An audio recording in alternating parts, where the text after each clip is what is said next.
de la doctora que todos la conocen. Ah, perfecto. Ahí, bien, María Luisa, para grabar, perfecto. Como les decía, bueno, va a arrancar con la exposición la doctora María Indiana Micheli, docente adjunta de Derecho de Insolvencia y Títulos Valores de esta casa de estudios, magíster en asesoramiento jurídico de empresas de la Universidad Austral, docente de posgrado en varias carreras de esta facultad y de otra del país, y autora de, bueno, de numerosas publicaciones, miembro del Americano de Derecho Concursal y miembro del Instituto de la Empresa de la Universidad de Córdoba.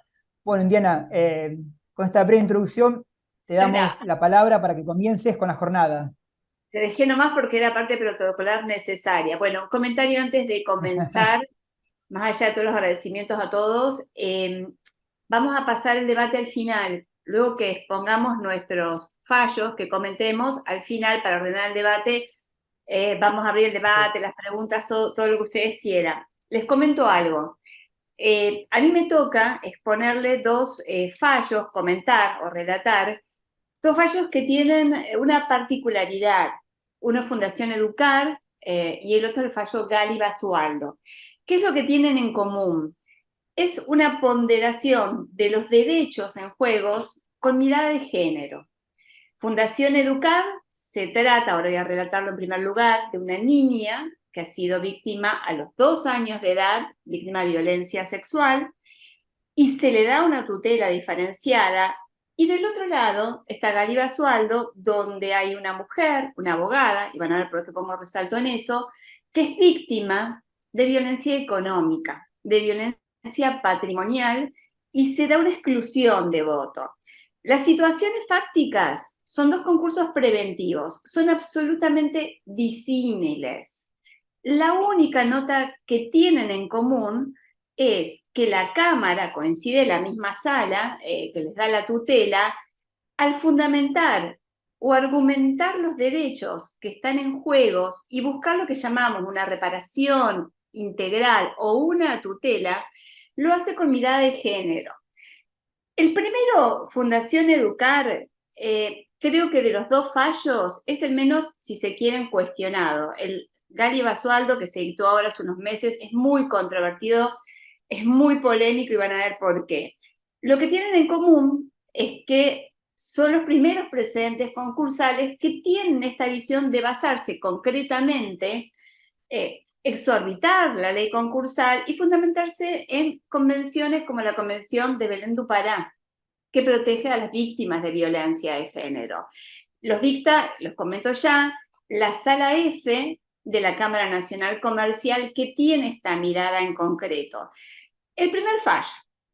El primer fallo se llama Fundación Educar, es del año 2021, se dicta en diciembre del 2021, y en el caso se trata de la tutela de una niña, de una menor. Tengan presente algo, cada vez que yo comento en estos fallos, hablo de tutelas diferenciadas. Ustedes habrán visto cuando comenté los casos incluso que llegaron a la corte, ¿por qué llamamos tutelas diferenciadas? Esta vez con mirada de género. Porque se trata de soluciones jurisprudenciales que no tienen un marco normativo, que no tienen una respuesta en la ley concursal. Esa es la primera característica que tiene una tutela diferenciada. El ordenamiento concursal, entre comillas, a estas víctimas, o si se quiere, a estos acreedores, los trata como un acreedor más, como un acreedor quirografario, y lo que buscamos es darle una respuesta justa fuera de este marco. ¿Y a qué recurrimos? A normas constitucionales, tratados internacionales. ¿Qué pasa en el caso? Primero, tengan presente algo. Para analizar estos casos, como Fundación Educar, siempre hay que partir de las circunstancias fácticas que dieron lugar a su dictado. En el caso, es una niña de 2 años que es víctima de abuso sexual en un colegio educativo, que es Fundación Educar. Se hace el juicio de daño y quien hace el abuso es el personal de la fundación, personal de maestranza, con lo cual la que resulta condenada en el juicio de daño es la escuela, Fundación Educar. ¿Qué es lo que pasa? Cuando tienen sentencia firme y tienen que ingresar en el concurso, se encuentran con un acuerdo homologado. Y acá tengan en cuenta algunas particularidades que se presentan en fundación. Es un concurso que es bastante fraudulento, vamos a llamar así. ¿Por qué lo digo que es fraudulento? porque la idea de este concurso, la finalidad, primero fue levantar los embargos. A raíz de, concretamente, este juicio, había un embargo en las cuentas corrientes de la escuela, embargos en pesos y en dólares. Y segundo, es licuar el pasivo. El crédito de la menor representaba el 93% del pasivo verificado. Era el acreedor. Son 5 acreedores que vienen derivados de este concurso, de este juicio de daños. El tema es que hay tanto concilium fraudis en los acreedores que inventan, que al final no son verificados, que al final no votan, que tengan presente que el acuerdo homologado se logra con la FIP nada menos, que es un voto de adhesión. Entonces, cuando llega el crédito de la menor al concurso, se pide, porque no se puede adherir a lo que es el acuerdo de la FIP, que se le dé privilegio especial. ¿Por qué piden privilegio especial? Por los fallos que llegaron a la Corte. Ya teníamos el antecedente en camino del fallo Fava, que se da un privilegio especial, bueno, Asociación Francesa que fracasó el privilegio, pero esa fue la primera medida.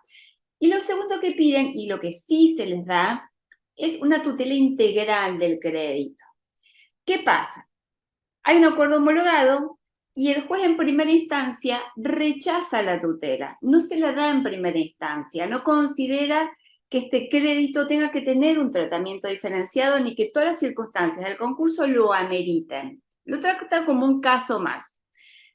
¿Qué pasa? Se apela y la Cámara de Apelaciones es la que cambia el criterio. ¿Por qué? Por lo que les acabo de decir.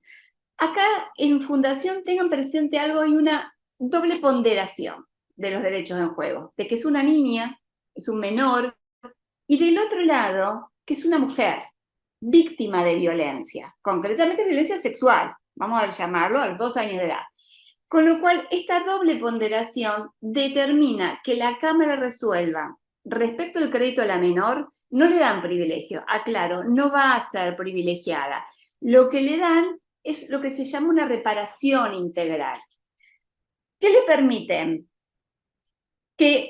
Para la reparación integral, ¿cómo se logra? En concreto, declarando respecto de este crédito la ineficacia del acuerdo homologado. No le aplican el artículo 55, la excluyen del 56 y determinan, y ahora les voy a dar la argumentación. Primero, que no haya quita, el pago total, el 100% del crédito de esa sentencia firme de daños. Segundo, que tampoco tenga plazo de espera. Ya no hay una espera pactada para otros acreedores, no hay.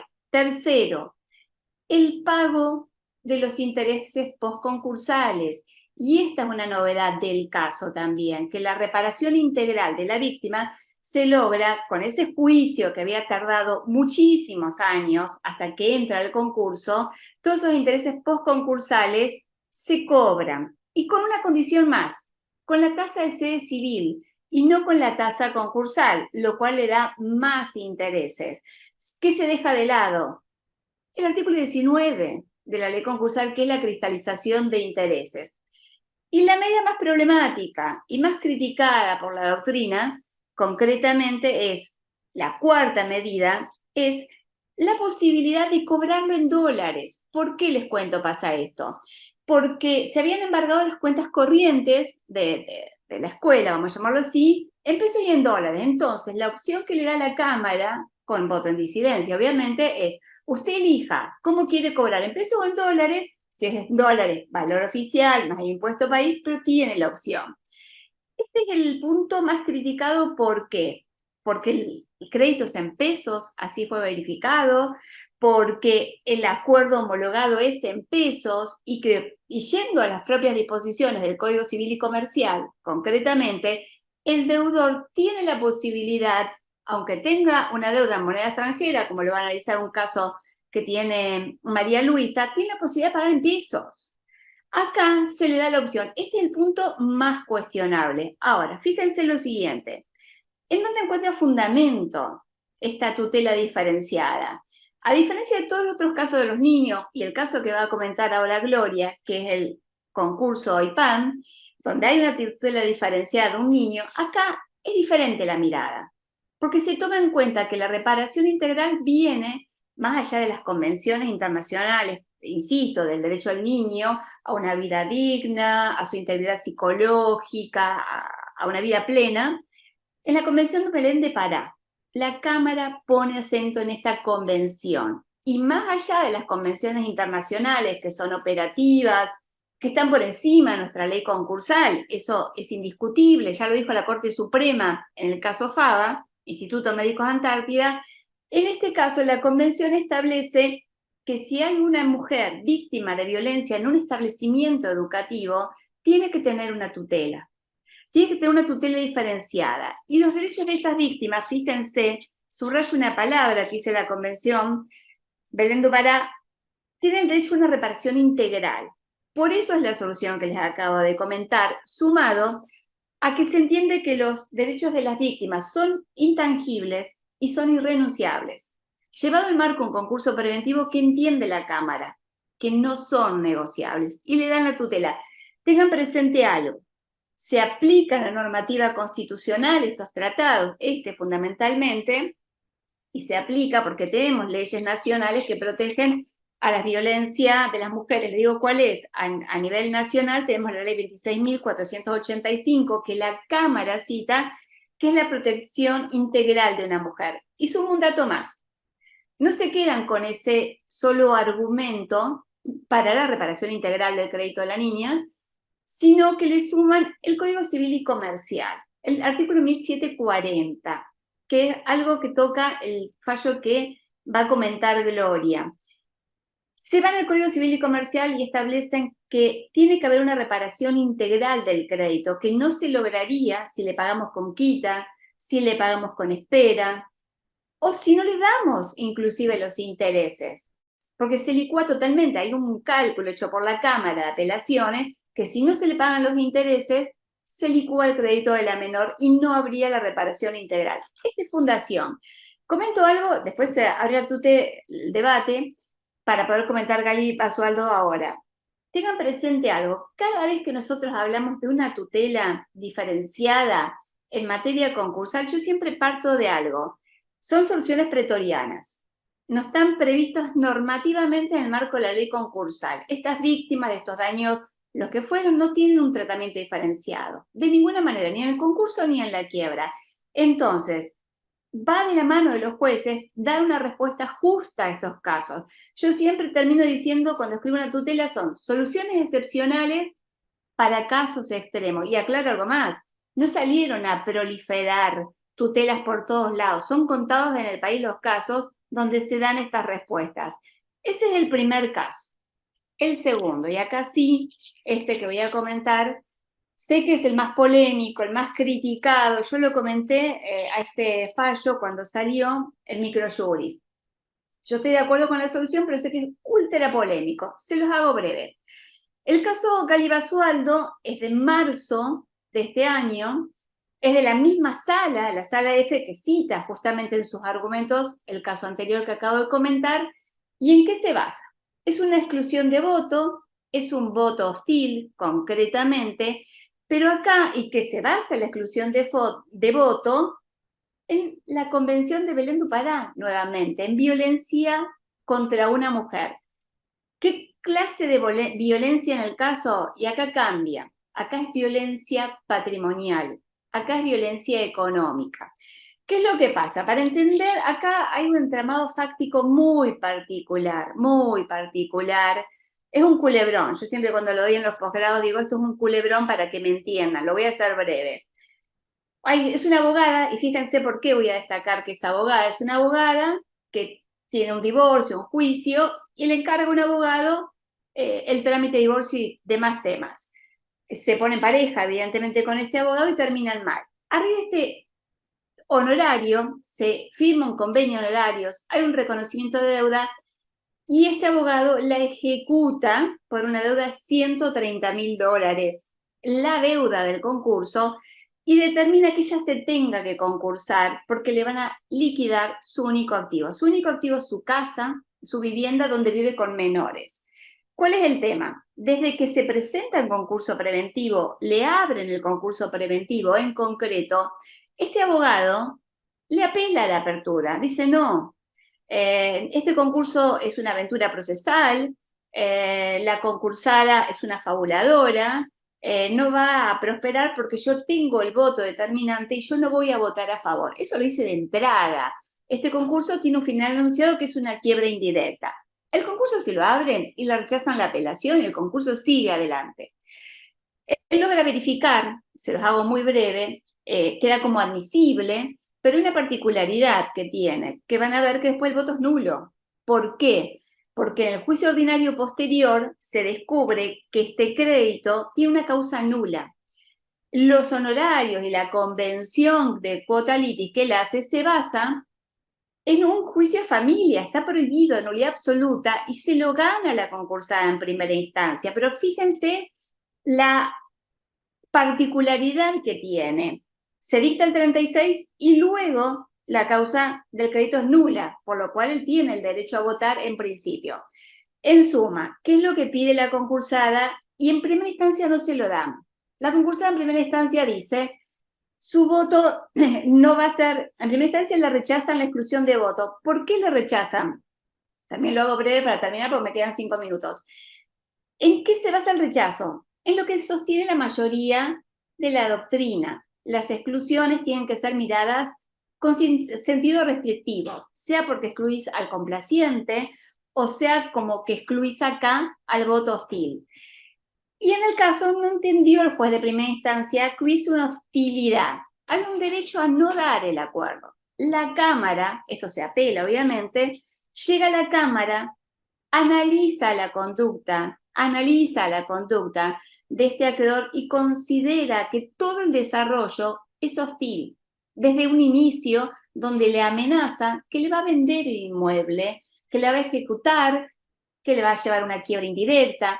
Y fíjense cuál es la prueba que aporta la concursada y que valora la Cámara. Todos los mails, ese intercambio epistolar, él niega la relación sentimental, pero bueno, en definitiva es el trasfondo que hubo en este caso, pero esos mails se tienen en cuenta para excluirlo. El fundamento de la exclusión de voto en el caso concreto es violencia de género, es la Convención de Belén do Pará y concretamente las leyes nacionales que evitan la violencia de género. Ahora, ¿cuál es el tema?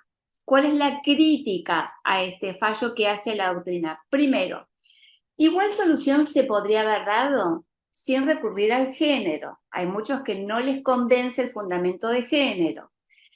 Podría haberse logrado ¿cómo? Les doy un fundamento que lo sostiene Weiser. Con el artículo 10 del Código Civil y Comercial, abuso del derecho directamente de alguien que es obstruccionista desde un inicio, que le está diciendo de inicio, por más que hagamos una propuesta excelente, porque la propuesta, de acuerdo, fue buena, no te voy a votar. Y hay un problema más, otro argumento. Si se lo quería excluir, ya era un voto nulo, la causa era nula, se lo podía haber excluido o categorizado por separado, como dice Gracia Vile, por el hecho de que el crédito iba a ser nulo. Piensan, solo planteo y lo dejo pensando. Si el crédito es nulo y nos vamos a una quiebra indirecta, porque le daban el derecho a votar, esa quiebra indirecta volvía a foja cero, porque el acreedor que determinó el concurso, la suerte del concurso, la quiebra indirecta, llevaba todo a foja cero, o sea, había que excluirlo. Era el razonamiento lógico, quizás el fundamento no adecuado. Y cierro con algo más. ¿Cuál es la otra crítica que se le hace? Que se trata de dos profesionales del derecho. La abogada concursada sabía que firmaba, pagar en blanco, lo que dio lugar a la condena ejecutiva. Diferente la situación se plantea, aparte de la doctrina, si hubiésemos dicho un profesional, el abogado, y la clienta ignorante del derecho, leguleya, que no tenía que saber por qué firmaba. Entonces, ¿qué plantea?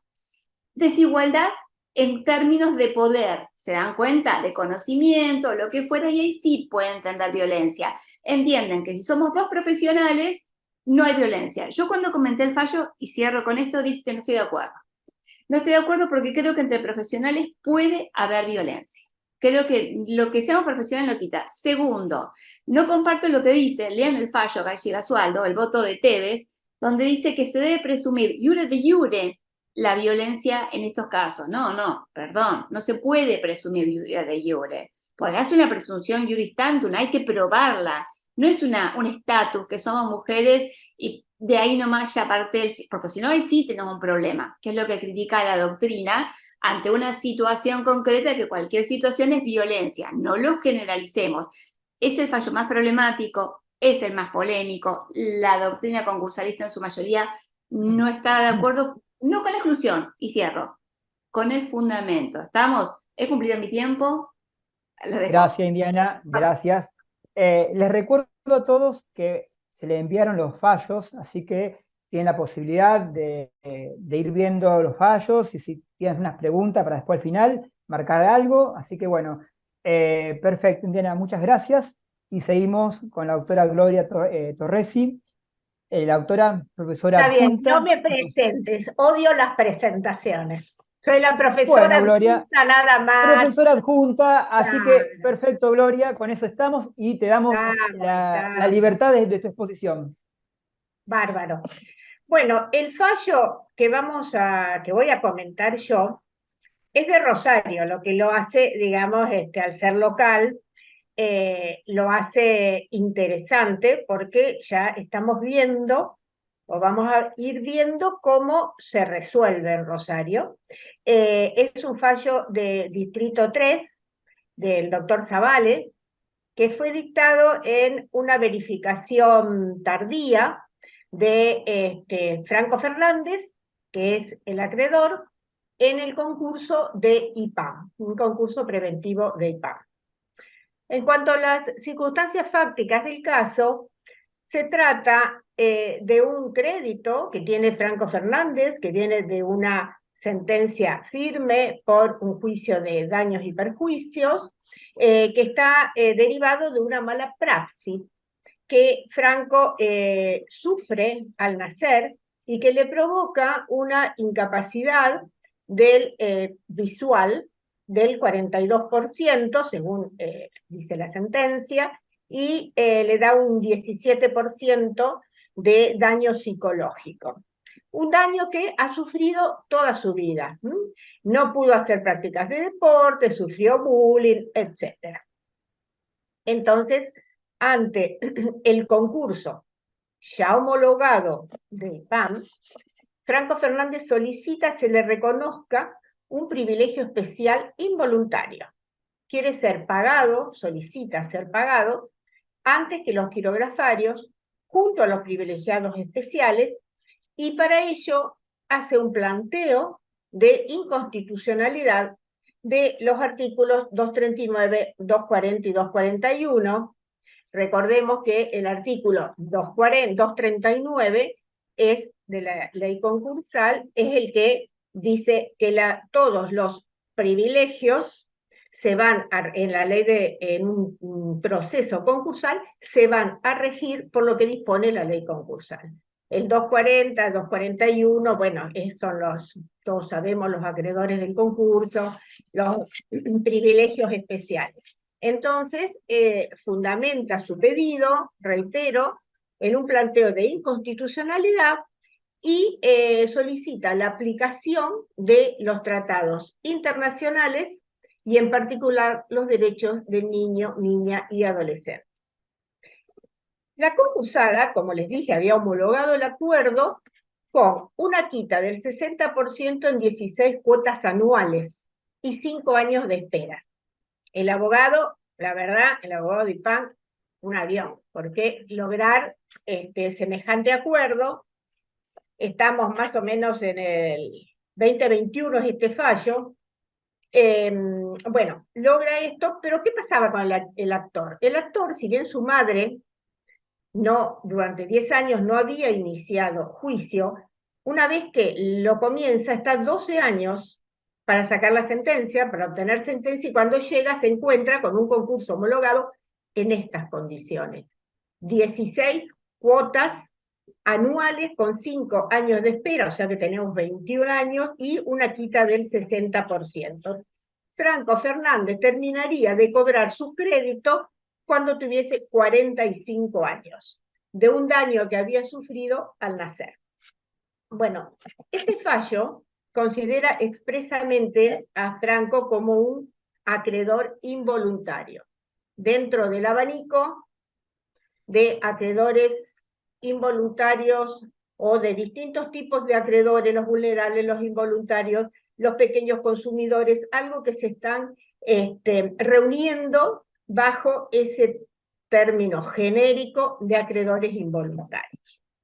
Bien, en este fallo, el juez recepta la petición de este acreedor voluntario, declara la inconstitucionalidad respecto de él, por supuesto, respecto de este caso nada más, del 239, 240, 241, y dispone que se le pague la suma total del crédito verificado, o sea, sin ninguna quita, en el plazo de los 60 días. Pero, o sea, le hace una tutela integral, la totalidad, pero el crédito lo verifica como quirografario, no le da un privilegio. Antes de ver los argumentos, voy a decir que me pareció interesante un análisis que hace Vítolo en su libro Privilegios y Recursos Humanos, donde aclara que debe tenerse en cuenta que el Sistema Interamericano de Protección de Derechos Humanos no protege a todos los involuntarios, protege al vulnerable y define el vulnerable como aquella persona con una fragilidad superior a la media que tienen otras personas en el mismo estado. Pero no todos los involuntarios son vulnerables. O sea, que no los cataloga como gente que tiene que tener una protección por el modo en que se relacionaron con el deudor, sino en la situación en que ellos se encuentran, que puede ser una vulnerabilidad social, puede ser una vulnerabilidad física, puede ser por alguna característica especial, como el ser migrante, por ejemplo, pero no debe decirse o englobarse con el término involuntario a la protección de estos derechos humanos. Yo coincido, por eso lo digo, coincido con el análisis que él hace, porque los fallos y muchas veces la doctrina hablan de como si fueran sinónimos, involuntario o vulnerable, y no es lo mismo. Bien, hay dos posturas que es necesario conocer para interpretar el fallo. Hay dos posturas sobre el tratamiento que debe darse al acreedor involuntario vulnerable ante el concurso o la quiebra. Tenemos una corriente que critica el orden cerrado de los privilegios de nuestra ley de concursos. Tiene una mirada integral. Trata de integrar del plexo normativo observando la ley de concursos, pero sin dejar de lado los principios constitucionales, los tratados internacionales, los derechos del niño, niña y adolescentes. Esta corriente se afianza aún más cuando en el 94 en la Constitución se agrega el inciso 22 al artículo 75, que le da jerarquía constitucional a una serie de tratados, pactos, convenciones, y deja abierto además a que en el futuro se puedan, por ley, darle esa jerarquía a nuevos pactos, convenciones que se dicten.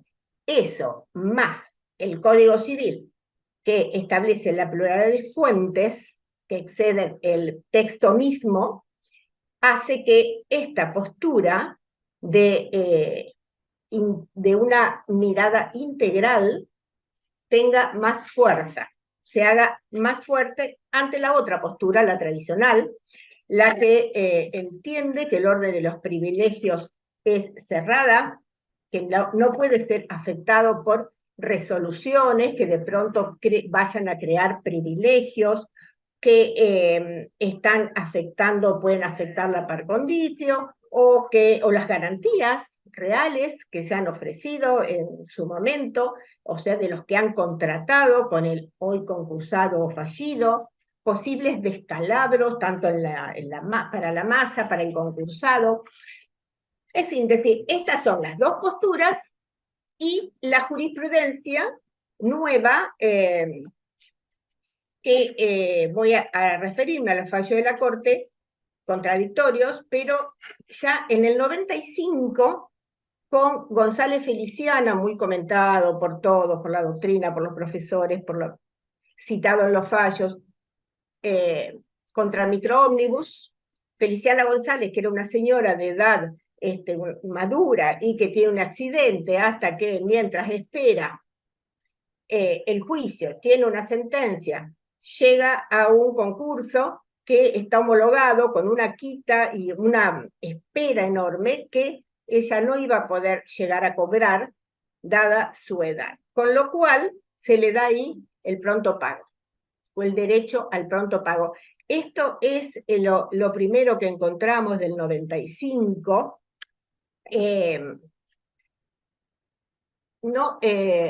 Recuerdo que empezó en el 95, terminó el 2006 el juicio.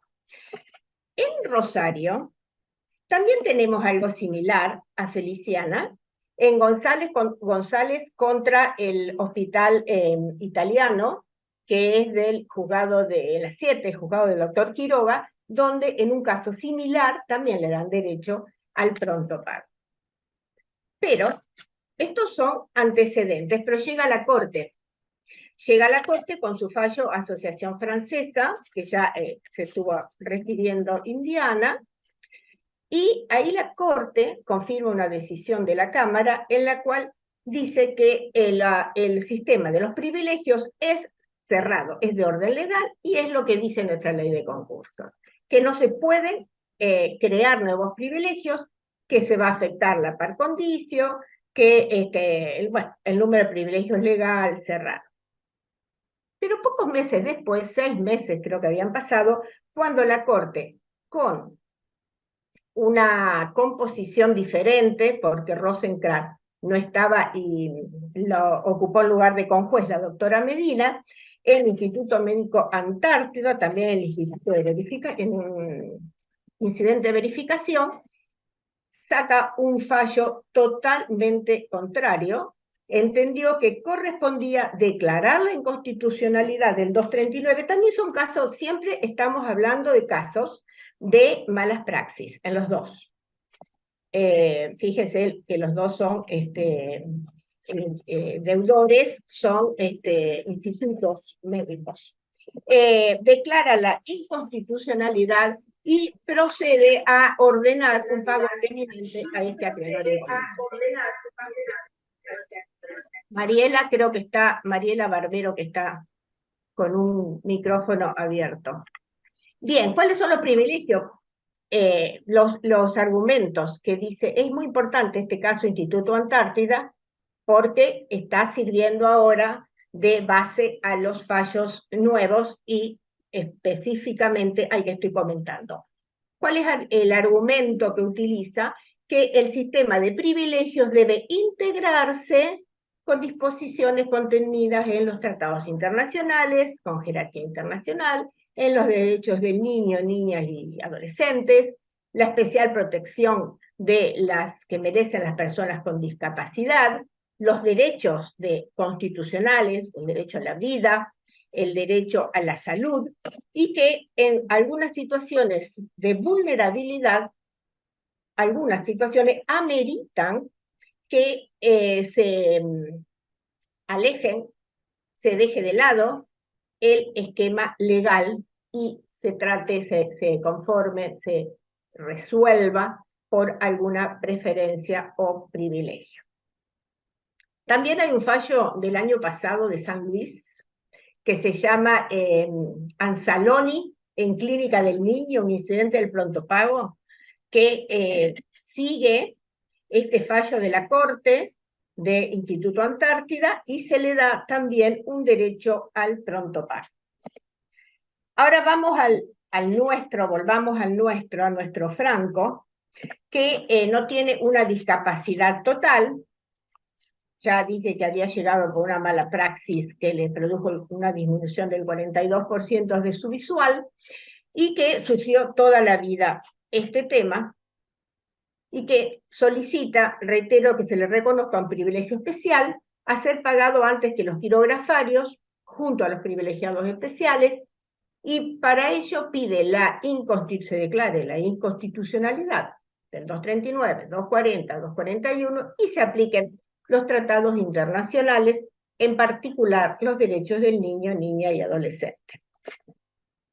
En el fallo, el juez recepta el pedido de este acreedor vulnerable y declara la inconstitucionalidad respecto del verificante del 239, 240 y 241, y dispone, como dije, el pago inmediato en 60 días de la totalidad de su crédito.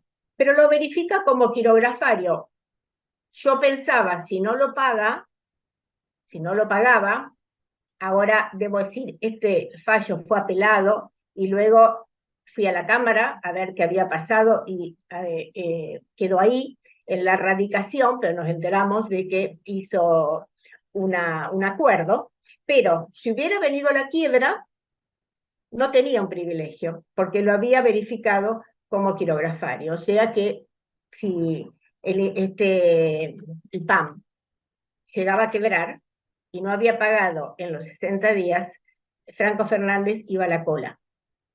No, la tutela no hubiera sido efectiva. Bien, pero ¿qué dice el juez? El juez sostiene, para poder dar esta tutela integral, diferenciada, de que se le pague la totalidad de su crédito, la totalidad, sin ninguna quita, en 60 días, es una situación excepcional, no solo por el daño sufrido, sino porque podría o debería tener él una indemnización integral, una reparación integral, como así lo sostiene el código, en el caso de las indemnizaciones por daños, que hacía años que estaba litigando y que iba a llegar a la mitad de su vida para terminar de cobrar con una quita, y en virtud de todo esto, él le da estos 60 días que le paguen todo. Pero, por otra parte, y siguiendo y haciendo suyos los fundamentos del Instituto Antártida, habla o sostiene que son decisivos los derechos constitucionales de la vida y la salud como un bien supremo y protegidos por la Constitución, y esos derechos no podían ser dejados de lado o no podían ser desprotegidos por, en este caso, por un concurso, y vuelve a hablar de la persona vulnerable. O sea que él toma esta nueva corriente doctrinaria de la integralidad de las normas. Toma la ley de concurso, pero también toma tratados internacionales, toma principios de la constitucionales y los derechos del niño, niña y adolescente. Pero además hace un análisis económico del conflicto, o sea, ahí se aleja de lo legal y hace un análisis económico del conflicto. Y hace una comparación entre el pasivo verificado a Franco Fernández y el pasivo total verificado. El pasivo de Franco Fernández es de un 1.5%, 1,5%, y la masa total, con lo cual llega a la conclusión que no le va a afectar ni a la concursada ni a la masa de acreedores, dado que es mínimo lo que representa este pasivo.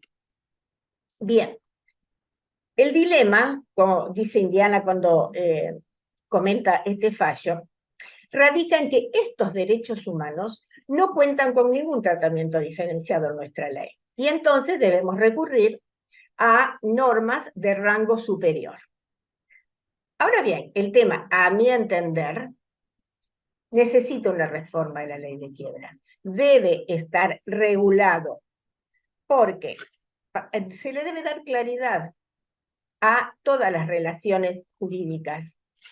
Una persona que contrata con cualquier otra debe saber que en el caso de que se concurse, tal vez venga un acreedor vulnerable y pase por encima de ese crédito prendario que le está dando, si él es un acreedor prendario.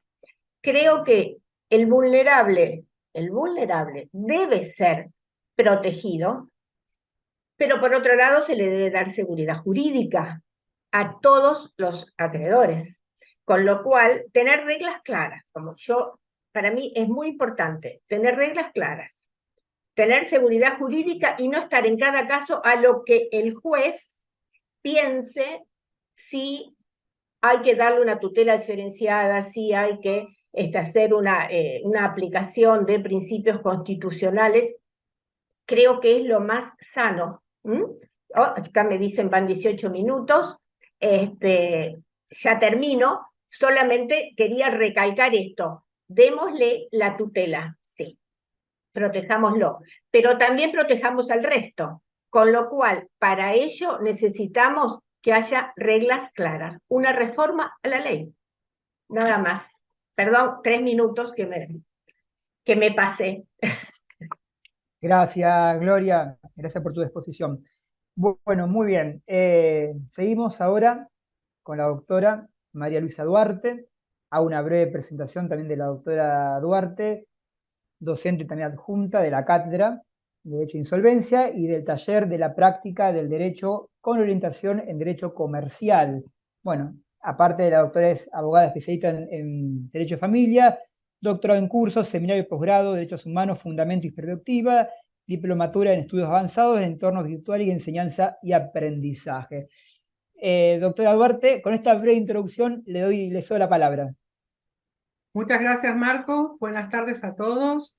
Y yo les voy a tratar un tema, un fallito que se torna muy interesante porque la vedette de estos tiempos es el dólar. Y entonces vamos a ver qué nos dice la Cámara y qué nos dice nuestra jurisprudencia y la doctrina respecto a aquellas deudas tomadas en dólares, tanto como para pagarlas como para cobrarlas. La sala E, el fallo este es de Magnacom SRL sobre concurso preventivo, y si bien Marcos le ha pasado el fallo a todos los inscriptos, le cuento, y si a alguno le falta lo puede pedir. Se trata de un concurso preventivo que se inició en el 2014 y que todavía está en danza.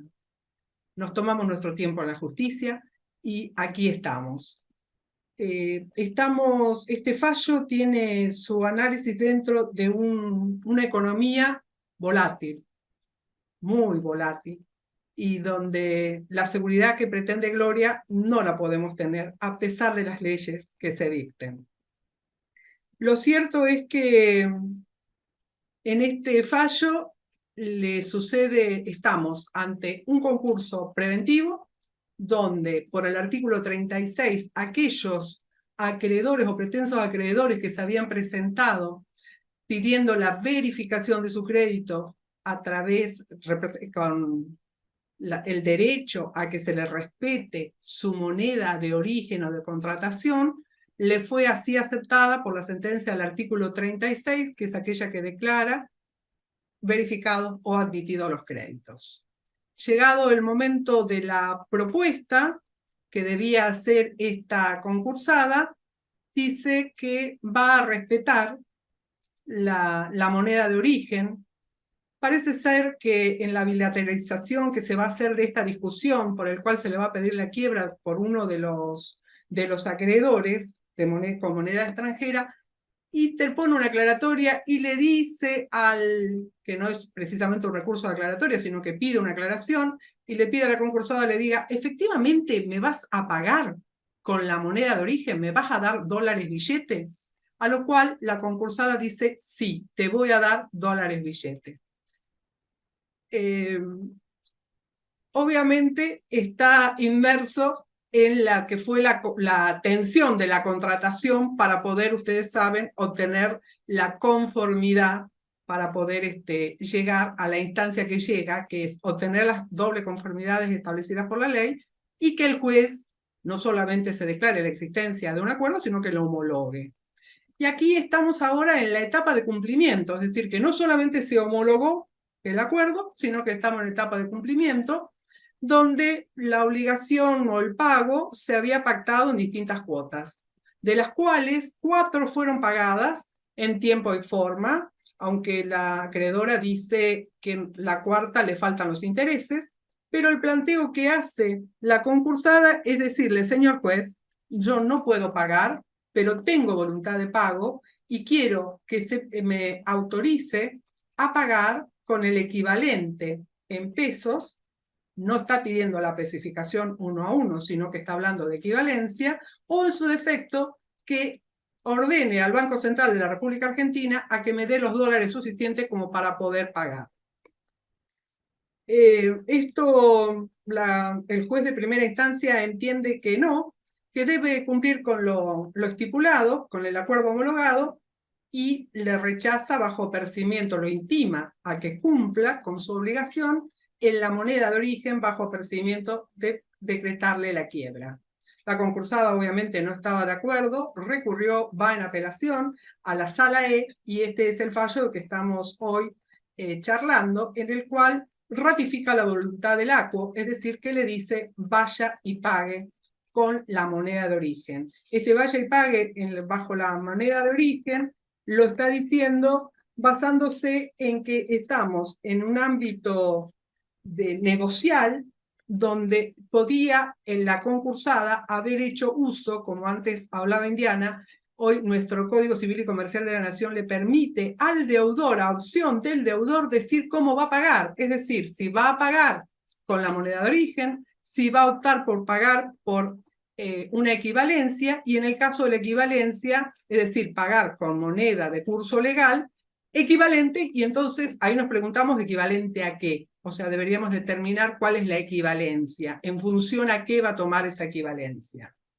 Y dice, por otro lado, la Cámara, muy suelta, que no ha aprobado la imposibilidad de acceder a los dólares, como tampoco ha aprobado que no posee, o sea, un acto negativo, que no posee en su poder las divisas necesarias para hacer el pago de esta quinta cuota. Y en tercer lugar dice, tampoco me ha aprobado que, que no recibe divisas extranjeras en el giro normal de su comercio. Entonces lo rechaza. Vamos a hacer el autobombo, hay un trabajito muy bueno, trabajito porque es corto, no porque no sea concienzudamente trabajada, que se llama El valor del dinero o el valor de la palabra, el acuerdo homologado en moneda extranjera y el pago consecuente, de aquí la doctora Micheli, con Ángel Luis Moya. En definitiva, en esta permiso que voy a autorizar que entre gente que viene tardíamente a esta convocatoria, en el trabajo ellos parten de diferenciar esta cuestión de que una cosa es si estamos en el derecho común y otra es si estamos en el derecho concursal, y también de diferenciar la palabra empeñada y los actos propios. Toman como acto propio esta cuestión de que ya pagó 4 cuotas y si no tuvo imposibilidad,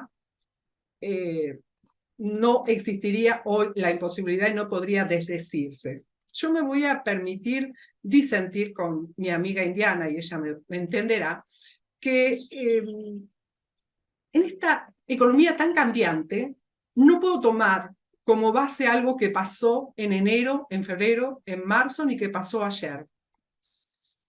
Todos los días en este país se cambia, no solamente el valor del precio de los artículos de necesidad, sino también el valor del dólar.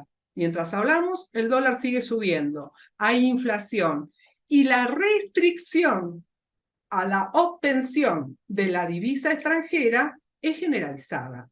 Y estamos hablando además de más de $1 millón por cuota, con lo cual se ve un poquito más complicado. Hoy salí a preguntar cómo es esta cuestión. si puedo comprar dólar. Hay 14 dólares, tipo de dólares. Dicen además que nuestro país es el tercer poseedor de dólares. Primero está Rusia, después está Estados Unidos, que es su moneda, y después venimos nosotros los argentinos con posesión. Pero esa posesión no nos está dada, al menos en mi caso como monotributista. No se me permite adquirir esos dólares. Pero bueno, fingí ser una empresa y pregunté qué pasaba. Cuando yo dije el importe, me dijeron, no. O sea, que no es tan...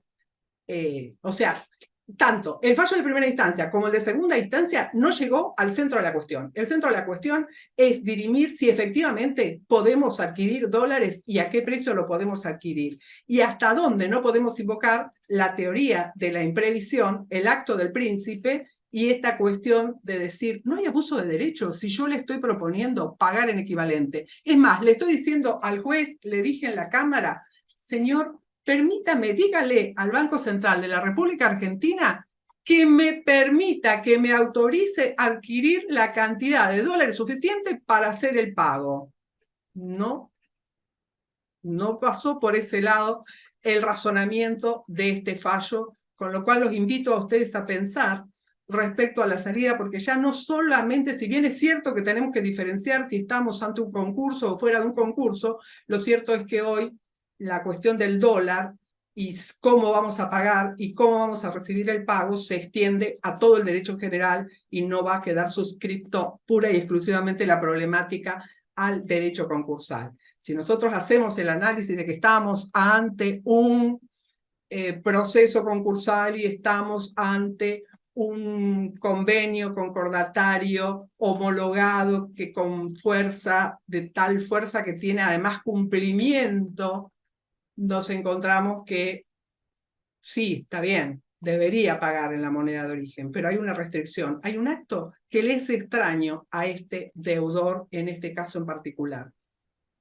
Me fui a ver, vieron, no sé si ustedes saben, les cuento, para los que no lo sepan, y los demás sabrán admitir que lo que estoy diciendo es cierto, que todos los procesos que tramitan por la Justicia Nacional, uno puede ingresar sabiendo solamente el número de expediente y el año y en dónde está radicado, y nos tira el expediente completo. No podemos sacar el expediente, sino que tenemos que ir paso por paso procesal, acto por acto procesal. Pero me interesó saber qué había pasado. ¿Y saben qué? El último movimiento es de fines de septiembre y todavía no se cumplió. ¿Qué dijo la concursada después que quedó firme ese fallo? Se volvió a presentar y dijo, voy a pagar en equivalente al dólar MEP. Y también la acreedora le dijo que no. Y aquí estamos dando vueltas. Me parece que es un tema más que interesante que ha pasado. Si nosotros hacemos un poco de historia, mis alumnos dirían, no me tire con la historia, pero siempre es bueno saber que la Argentina ha pasado por muchas etapas referidas a la cuestión del dólar, que en una primera, o en las monedas extranjeras en general, que en la primera etapa regía una teoría nominalista, debo 1.000 pesos, debo pagar 1.000 pesos, que luego, con la aparición de la inflación, estamos hablando del Código de Vélez, pasó a darse lugar a la reactualización o actualización, a que se le aplique un reajuste, porque ya no estamos hablando de que lo que importa es el valor del cuño, el valor que le da el Estado, sino el poder adquisitivo de la moneda, para después pasar a la bendita convertibilidad, y ahora desde el 2015 estamos en la nueva etapa que está regida por nuestro Código Civil y Comercial de la Nación, que tiene una redacción confusa en sus artículos. En una parte pareciera que nos da la razón si paga con la moneda equivalente de curso legal, y en otra parte dice que no. Lo cierto es que la interpretación mayoritaria es que la opción la tiene el deudor, que aquí el concursado equivoca de no haberlo planteado de entrada. Probablemente no creía que íbamos a llegar a la situación en la que estamos, como la mayoría de nosotros. Dicen que el país va a explotar, yo digo que ya está explotado. Relajémonos, busquemos soluciones, pero no esperemos la explosión porque ya está pasando ante nuestros ojos. En definitiva,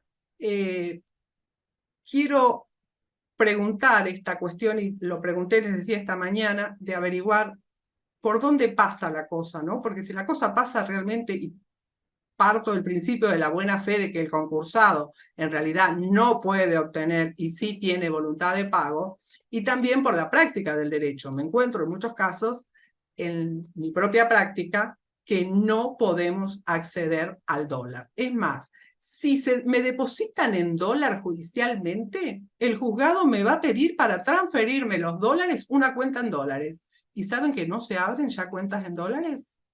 Excepcionalmente, alguno podrá, pero la regla general es que no se abre.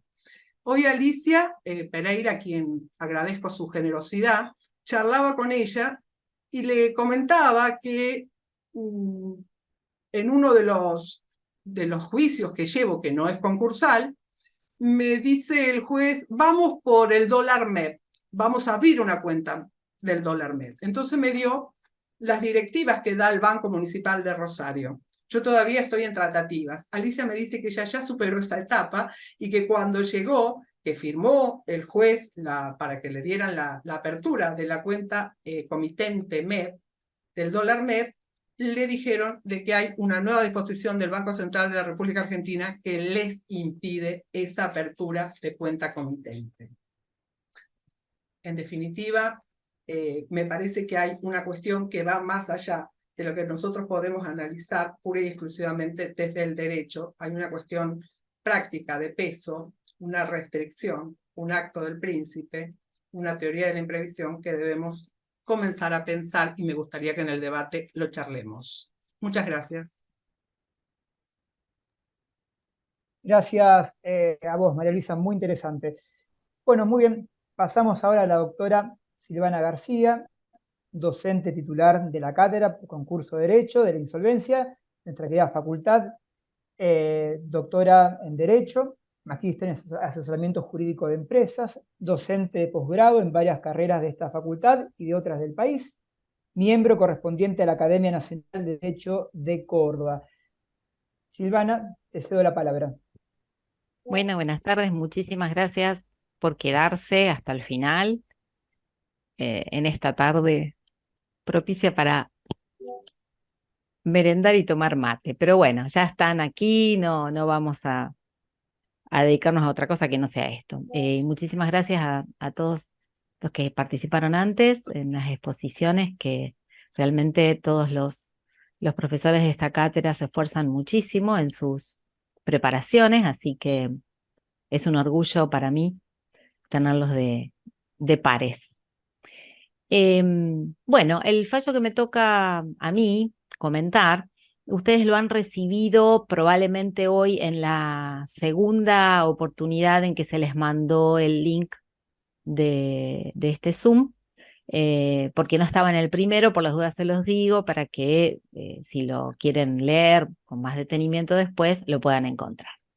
Y es el fallo de Juárez Diego sobre quiebra. Bueno, vamos a comentar un poquito de qué trata este fallo y voy a dar mi opinión también, ¿no? También por ahí habíamos hablado, Marcos, en que si querían ir dejando preguntas en el chat, porque por ahí es más fácil o no se animan a hacerlo a viva voz, lo pueden hacer por el chat y después Marcos nos lee las preguntas. Correcto. Y si podemos, eso es, lo vamos a ver al final, porque a lo mejor hay gente que se anima y gente que no quiere. Bueno, digamos que la solución del fallo que estamos analizando se relaciona con estas dos preguntas. Uno, ¿es posible extender temporalmente el desapoderamiento sobre bienes posteriores a la rehabilitación con fundamento en el abuso del derecho o mala fe del deudor? Y dos, ¿puede impedirse la liberación de deudas con ese fundamento? Bueno, vamos a ver qué parece dar de solución a estas dos preguntas, qué respuestas da el fallo y cuáles son las que yo considero que debieran darse. Es un fallo polémico que recientemente, hace 2 días, recibió otro muy parecido, casi en los mismos términos, del juzgado donde tramita el concurso de Vicentín. no tengo los datos precisos para poder citarlos, por eso no se los compartí. En este caso, la Cámara Nacional Comercial, Sala A, resolvió en mayo de este año no levantar el embargo sobre sueldos del fallido pese a la rehabilitación y continuar con retenciones sobre sus ingresos hasta que el pasivo de la quiebra quedara cancelado. Eso fue la síntesis de lo que resolvió la Sala de la Cámara Nacional Comercial. ¿Cuáles eran los hechos del caso? Bueno, se trataba de una persona humana asalariada que había contraído varios empréstitos con una única institución bancaria. Poco tiempo después pide su propia quiebra, denuncia al banco como su único acreedor, que resultó incluso el único acreedor verificado en la quiebra. Este señor no tenía otros bienes más allá de su sueldo que no alcanzaba, obviamente, para el pago de la deuda de ese acreedor. ¿Por qué rechazó, por qué la Cámara, confirmando el fallo de primera instancia, rechazó el levantamiento del embargo que se había peticionado? Bueno, entendió que el fallido había incurrido en abuso del derecho a pedir su quiebra, a rehabilitarse y a liberarse.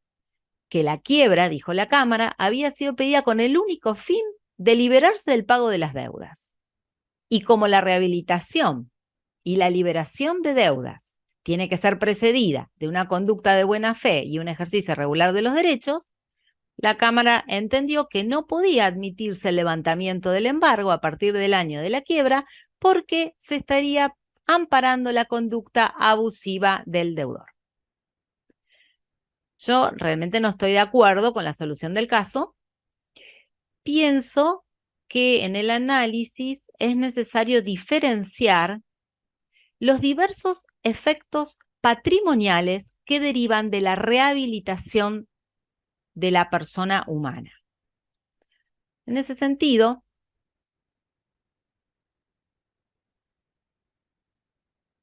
tenemos que tener presente además algunas otras circunstancias que no les conté. Que el fallido había sido rehabilitado y que no había antecedentes penales a su respecto. Bueno, ¿y cuáles son esos efectos de los que estábamos hablando? Bueno, en primer lugar, el fin del desapoderamiento de los bienes futuros, o sea, los que adquiere después de la rehabilitación. Y en segundo lugar, la liberación, también conocida como descarga o discharge en el derecho norteamericano, de deudas que no puedan pagarse con la liquidación de los bienes de la quiebra.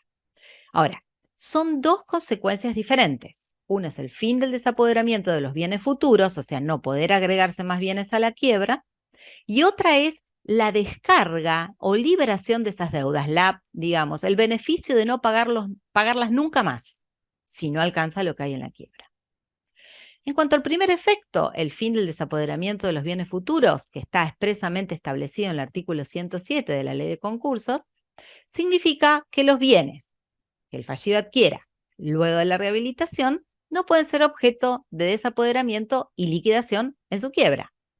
Eso, en principio, sucede al año de la sentencia de quiebra, pero la rehabilitación, debemos recordar, podía postergarse por sometimiento del sujeto, el inhabilitado, en este caso el fallido, a proceso penal. Y entonces, en ese caso, si es sometido a proceso penal, el cese de la agregación de bienes a la masa activa va a depender de cuándo, en definitiva, quede rehabilitado el fallido, lo que va a estar, a su vez, en íntima vinculación con el resultado del proceso penal, que son diferentes los momentos. Podría ser absolución, sobreseimiento o condena. Ahora, esta es la única causa o razón legal por la cual puede aplazarse, postergarse el cese del desapoderamiento sobre los bienes futuros. La buena o mala fe o el abuso del derecho no es razón para ello. Como no se le permitió al fallido el levantamiento del embargo, es como si se estuviera, y ya estaba rehabilitado, es como si se estuviera revocando esa rehabilitación que ya había operado y volviendo a poner en funcionamiento, reinstalando el desapoderamiento, sin que se dé el supuesto que está previsto en la norma, que es esto del sometimiento a proceso penal. Por otro lado, tenemos que tener en cuenta que para que la rehabilitación tenga lugar, no se requiere el pago de algún porcentaje del pasivo. ¿Y por qué digo esto? Porque aún la falta de activo no impide la rehabilitación del fallido si ya transcurrió el plazo legal, ya transcurrió el año, en principio, ¿no?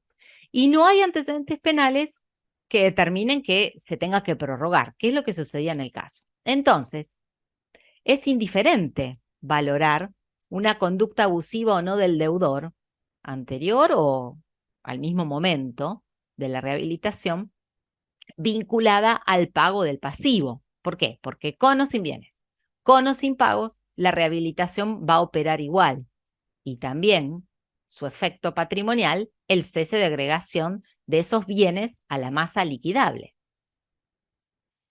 En cuanto al segundo efecto que habíamos mencionado, que es la liberación de lo no pagado, descarga de deudas, hay que decir, lo digo y lo redigo y lo sigo diciendo, que eso no surge explícito del ordenamiento jurídico positivo, porque el legislador de la ley 24.522 del año 1995 lo traspapeló, llamémoslo así, a este efecto, porque había eliminado todo el capítulo de la ley anterior, que era el de la rehabilitación del fallido, y lo reemplazó por este cese de la inhabilitación automático, y entonces ese artículo que expresamente establecía el beneficio de la liberación de deudas sobre los bienes posteriores a la rehabilitación, no está expresamente legislado. Es necesaria, hoy en eso estamos de acuerdo todos, una labor de interpretación e integración del derecho para decir que tenemos este efecto vigente aún hoy. Pero en realidad los problemas más importantes se van a ir presentando y se están presentando al momento de hacer la aplicación práctica del efecto.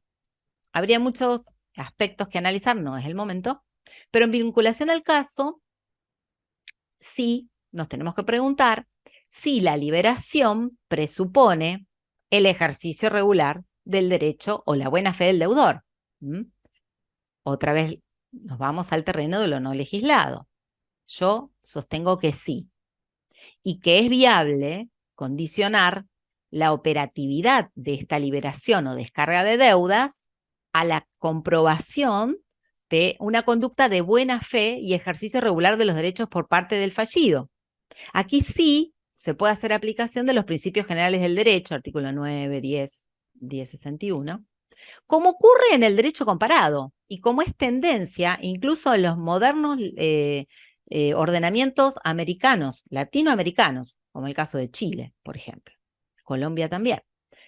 Sin embargo, el solo hecho de pedir la propia quiebra y no tener bienes suficientes no implica mala fe, como digo por allí. Los pobres también tienen derecho a quebrar.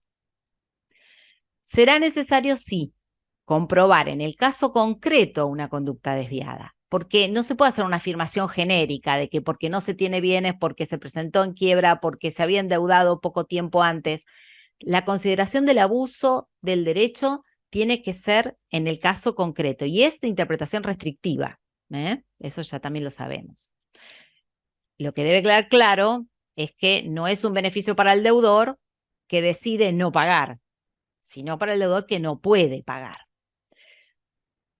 Pero esto tiene que ser sopesado con que hoy, además, ya se habla, aunque nos suene raro, del derecho humano de la persona natural a volver a empezar, a liberarse.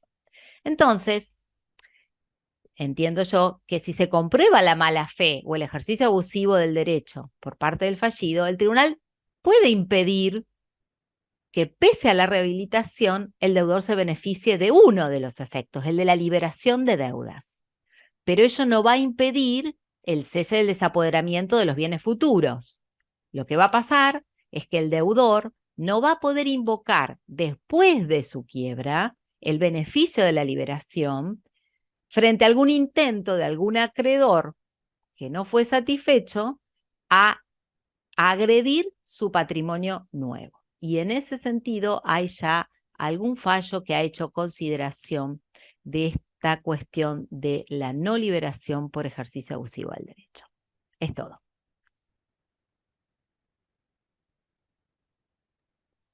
Así que bueno, ahora sí. Bueno, Silvana, muchas gracias por tu exposición. No, de nada. Si les parece, podemos pasar a la etapa de debate, con preguntas. Si hay, Vamos a habilitar los micrófonos. Si alguien quiere hacer una consulta, una pregunta, bienvenido sea.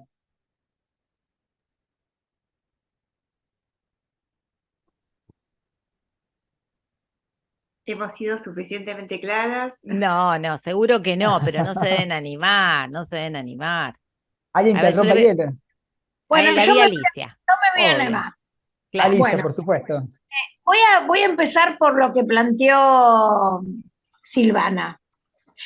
En realidad, cuando la ley refiere a que el cese de rehabilitación no procede si existen causas penales, que hablando con otras jurisdicciones, por ejemplo, Capital Federal, frente a la estrictez que existen en los juzgados de la ciudad de Rosario, en realidad se refiere a que se haya cometido algún delito referido a la presentación en concurso, no a cualquier causa penal procesal. Por ejemplo, choqué y tengo una causa.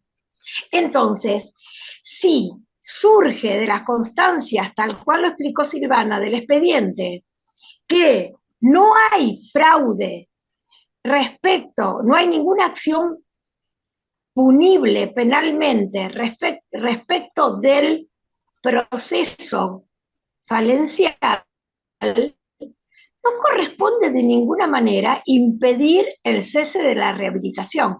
Esa es la posición que yo sostengo permanentemente, porque a veces los juzgados te piden antecedentes penales, te piden prontuario de la provincia de Santa Fe, y a veces hay gente que a lo mejor está un fallido que lamentablemente a lo mejor está metido en una situación de un choque, que no tiene con lesionados, y entonces a lo mejor tiene una causa penal. No tiene nada que ver con el proceso falencial. Acá lo que es claro, que si el deudor elige, como dijo Silvano y lo explicó perfecto y aparte lo tiene escrito en su tesis, si él elige una segunda oportunidad, si tiene deudas, cuando lamentablemente se produjeron esas deudas, él no las pudo pagar, ¿por qué razón no va a operar el cese de la rehabilitación? ¿Por qué razón no va a tener derecho a la segunda oportunidad?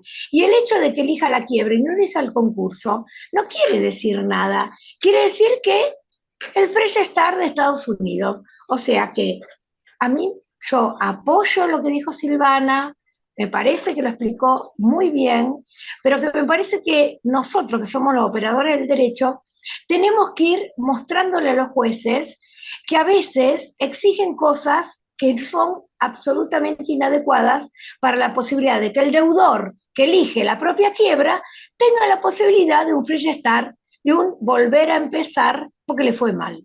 Bueno, esa es mi opinión. Gracias, Alicia. Bueno, yo voy a contar una anécdota en relación a eso. De paso, me imagino que los demás ya se están preparando para hacer más preguntas. Estoy un poquito de Y de tiempo hecho en ya hay eso. una pregunta después para que le voy a leer. Bien, mientras contesto esto, charlo con Alicia. Vos sabés que una vez, tal como vos decís, la cuestión esta de los antecedentes penales que pueden determinar la prórroga de la inhabilitación y como consecuencia de eso, la prórroga del desapoderamiento de los bienes futuros, es todo un tema desde todos los aspectos, porque coincidimos en que tiene que tratarse de delitos vinculados con la quiebra, no necesariamente de quiebra fraudulenta y todo eso, porque ni siquiera sabemos si subsisten esos tipos penales, sabemos que no, pero cualquier otro podría ser una estafa, libramiento de cheques sin fondos, podrían hacer ese tipo de delitos. Ahora, yo recuerdo, y siempre lo cuento a los alumnos también en clases, que una vez tuvimos un caso de un cliente que tuvimos que pedir el informe de los antecedentes penales porque habíamos pedido la rehabilitación y automáticamente te piden el certificado del registro de reincidencia o antes, hace mucho tiempo, ahora ya no, los oficios a todos los juzgados penales. Y cuando nosotros hicimos eso, que fue hace bastante tiempo, en una de las respuestas de los oficios saltó que el cliente tenía iniciado un proceso por retención indebida de sillas. Claro, todo ahí veo que hay caritas que empiezan a hacer, ¿qué tiene que ver eso? Bueno, claro, ¿qué pasó? Resulta que este señor fallido había hecho su cumpleaños, había festejado su cumpleaños, había alquilado sillas y mesas y devolvió las mesas, pero no devolvió las sillas, y entonces le hicieron una cuestión penal por retención indebida de sillas, y saltó ese antecedente penal, y tuvimos que en un escrito explicar por qué no tenía nada que ver eso con su quiebra. ¿Estaba mal? Sí, estaba mal. Yo no estoy diciendo que se tenía que dar con la silla, pero que tenía que ver eso con la rehabilitación.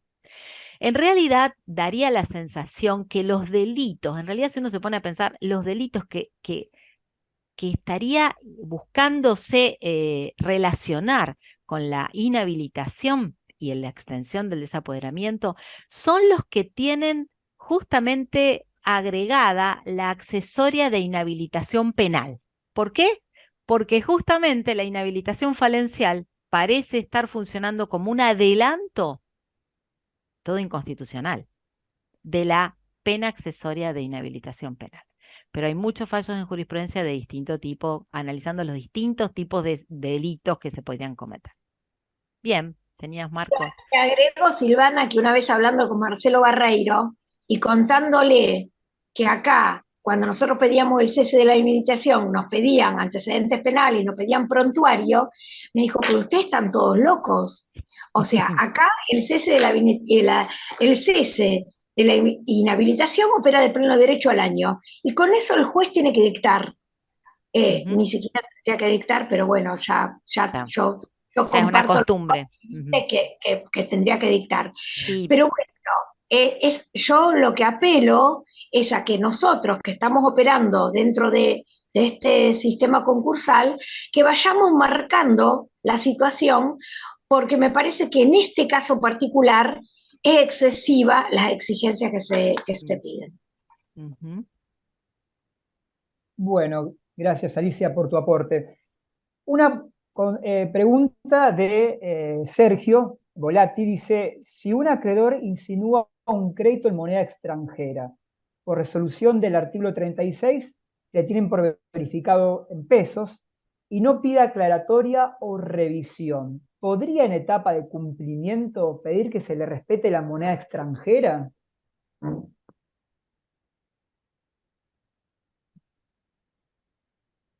Doctoras. Quedó firme, parece ser, doctor, ¿no? Si quedó firme, obviamente no. Totalmente. Además debemos recordar que la sentencia del 36 es inapelable, salvo que cause un daño irreparable, diría la Corte. No le encuentro yo una salida que después venir a hacer el reclamo, lo consentió. No sé qué opinan mis colegas. Sí, estaba pensando en el caso que comentaste. El caso que comentaste es absolutamente diverso. Les comento algo a quien le interese. Esto que agradezco que María Luisa citó, cuando sale el fallo, nosotros lo comentamos con Ángel Moya, que es juez concursal de Paraná, y este mes de octubre va a ser publicado en la revista del Código Civil y Comercial. Un breve comentario, después se los comparto. Nosotros le pusimos el valor de la palabra, el peso de la palabra a lo pactado, porque como dijo María Luisa, el acuerdo expresamente decía, te voy a pagar en dólares. ¿Se dan cuenta la diferencia? No es la pregunta que ellos plantean. Por eso el peso de las palabras en el caso concreto y porque las primeras cuotas se había pagado en dólar. Y fíjense, tomo algo que dijo muy valioso María Luisa, el dato económico de la realidad. Cuando comentamos el fallo con Ángel Moya, que es mi amigo, lo contamos en julio. Había restricciones cambiarias y nos planteamos todo lo que está diciendo María Luisa. Pero este hombre, este concursado, ¿conseguirá tantos dólares aunque sea? Y pensamos en el razonamiento Y bueno, si ya pago algunas cuotas en dólares, no se puede desdecir en el camino y ahora decir, "Ah, no lo consigo". Ese fue nuestro planteo, que entendimos razonable, concuerdo con todo lo que planteó Luis. Imagínense ahora la situación. Creo que el marco, por eso creo que hoy el comentario en este país ya queda de alguna manera desfasado en la conclusión. Por eso dijimos que había cumplido en dólares. Por eso digo, pero ahí el crédito se había verificado en dólares, el acuerdo era en dólares y se había empezado a cumplir en dólares. Acá está la diferencia donde radica ante la pregunta planteada. Después les comparto el comentario. Sé que la ley me acaba de decir que sale publicado este mes en la revista del Código Civil y Comercial, sale. El fallo Creo, con respecto a lo que está preguntando Volati, habría que ver bien los términos de esa Yo también. resolución. Si vos pensás lo mismo, Silvana. Lo Claro, que yo hay que ver pienso bien. es que habría, termina vos, Gloria, a decir tu opinión, No, hay que porque, ver bien porque tal vez se está refiriendo a los fines de un claro, cómputo, ¿viste? en realidad la El conversión artículo es solo, 19, el artículo 19 es claro. ujú. Uno podría decir, en realidad el síndico hizo o dijo lo que dice el 19 que el síndico tiene que hacer, que es Claro, decir, la conversión a los fines del cálculo de claro, las mayorías. Digo yo si tuviera que defender al cliente, claro. no Y digo tal que vez el la otra juez, lo opinión que no dijo el valga. juez es que verificaba de acuerdo a la opinión del síndico. Entonces, y no dijo nada más, pero el Claro. síndico lo convierte y lo informa al solo fin del cómputo de las mayorías. Por eso yo no estoy muy segura de que eso quede en peso. Para mí, Ujú. no. Creo que es defendible. Comparto con Silvana y especialmente con Gloria. Gloria, lo que le deberíamos pedir al síndico que aclare que de acuerdo a lo normado por el artículo 19, se convierte, como lo dice el artículo 19, al solo efecto del cómputo del pasivo, pero que dictamine, el síndico debe dictaminar que si el acreedor quiere verificar en dólares, verifica en dólares, que se convierte al solo efecto del cómputo del pasivo de la mayoría en tantos pesos. Con lo cual, nosotros deberíamos, en el momento que el síndico hace el dictamen, deberíamos tener cuidado en leer esa parte, si estamos representando al deudor, a los efectos de preservar el derecho de nuestro cliente a pagarle de la manera que quiere pagar. Pero estoy de acuerdo Alicia, hago una aclaración, porque eso está claro. Yo creo que la ley concursal, como ustedes dicen, dijo Silvana claramente, eso está claro. La conversión en efecto del cómputo de la mayoría, el fallo de María Luisa, el que comentó, Es el otra acuerdo cosa. era en dólares. Pero estamos No, pero estamos hablando hablando de la pregunta consulta de... Volati. Ujú. Del Y él doctor habló de la Volati, etapa que de hizo, cumplimiento. No, por Cumplimiento. eso yo le pregunté a Volati cuando comencé el comentario si ya estaba firme. Ah, es Con lo diferente. cual entendí que estaba firme, por eso mi debe estar respuesta. firme, Si está debe firme el estar firme, 36, pero hay que ver qué dice el 36. sí, obviamente, Y qué decía el informe del síndico. estamos contestando en función a una pregunta. Sí, Va a hablar claro. Volati seguramente. A ver. Perdón, lo aclaro. Buenas tardes. Hola. Hola. Hola, Sergio. Buenas tardes.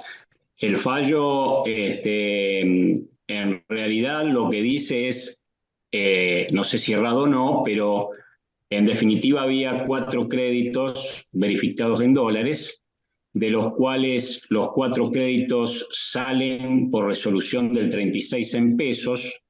2 acreedores plantean aclaratoria y después de la aclaratoria les otorgan los dólares, no así los otros 2, y se empezaron a cumplir en pesos. Uno de los acreedores no vino a cobrar y cuando aparece, 5 años después, pretende los dólares. Bueno, pero el tema Y es que dice la otra pregunta que te iba a hacer, Sergio, ¿de qué lado estás? Una de qué lado está, otro Porque que si la estás del lado del resolución concursado, obviamente ¿lo aclara o no? Bueno, no vas a andar dando vueltas. claro, a lo mejor dice, no sé qué es lo que dice la resolución, que acá a todos le dan pesos. La resolución le da pesos, exacto. No, yo entiendo de que la resolución, a mi entender, debió decir que eran dólares, y si explicita cuáles son los pesos a los efectos del cómputo, debió plantearlo. Entiendo de que desde el momento que dice que son pesos, debieron cuestionar ese fallo. Eso es lo que entiendo yo. No, se Por supone que eso, va del lado del concursado, me parece.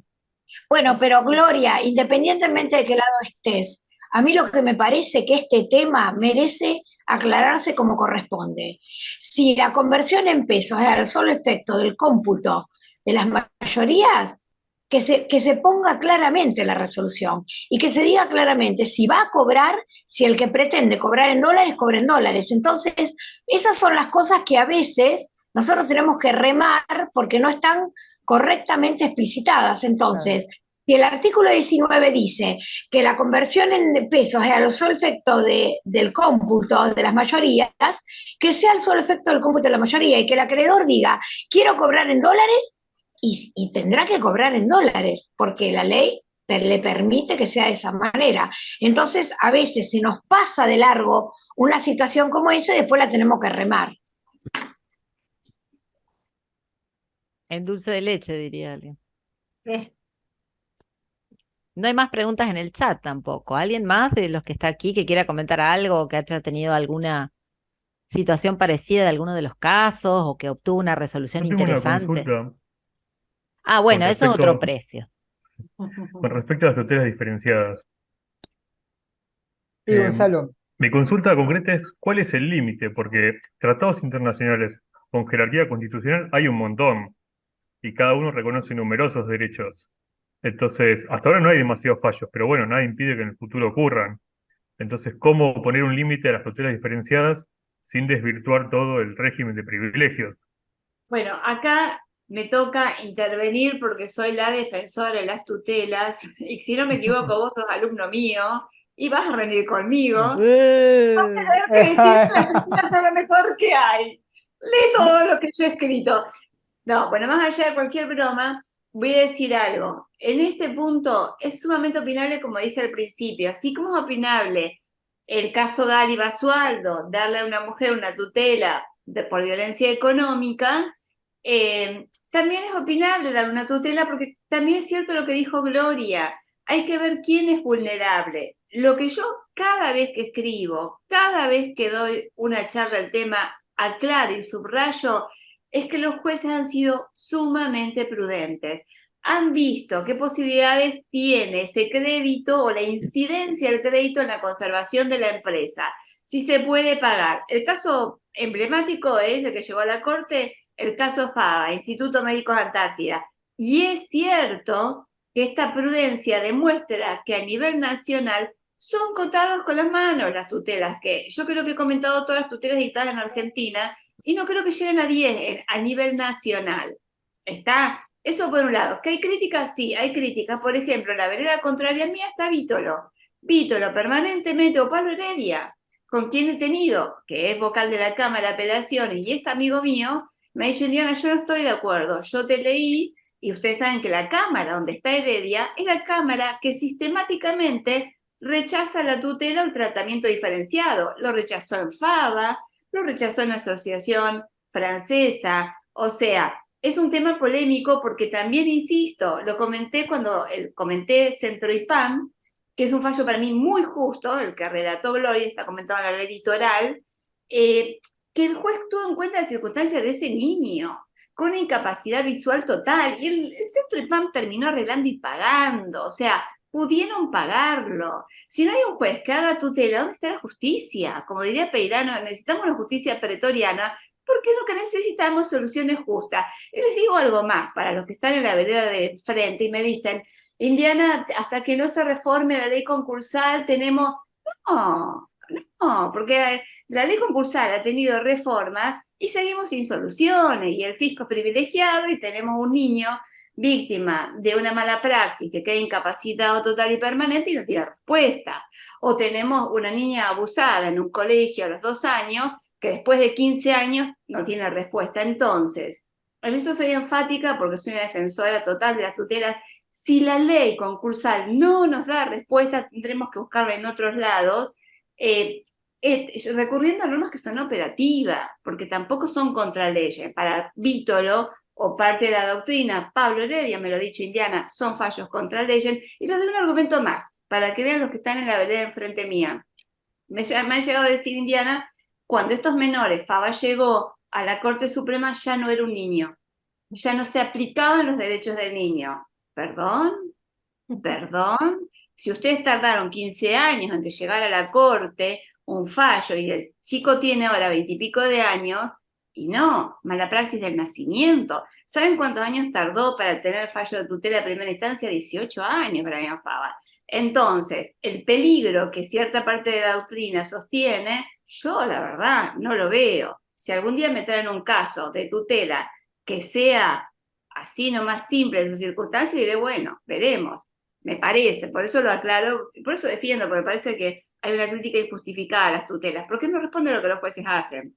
Perdón. No era un niño, pero era un sujeto vulnerable. Si uno lee el caso y el relato del fallo y la descripción que hacen en esos fallos sobre cómo es la vida de esas personas hoy, adultos mayores totalmente discapacitados, dependientes absoluta y totalmente, lo que yo pienso, Gonzalo, es que en general lo que sucede es que estamos acostumbrados a pensar que los tratados internacionales, las convenciones y todo lo demás son algo así como una especie de poesía para los oídos y no se aplican en materia concursal. Y no es así, no es así. Si esas tutelas tan fuertes que se dan en los tratados y las convenciones internacionales están para situaciones de solvencia, con más razón para situaciones de insolvencia, donde esos sujetos sufren las consecuencias de no poder cobrar nada a veces de sus créditos.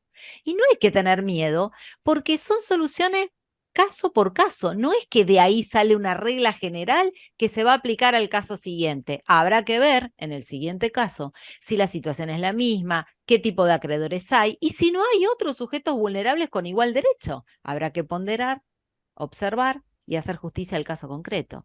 No hay que tener miedo. Perdón, Silvana, lo que pasa es que ahora con un fallo de corte hay autores que sostienen que hay que seguir ese fallo de corte.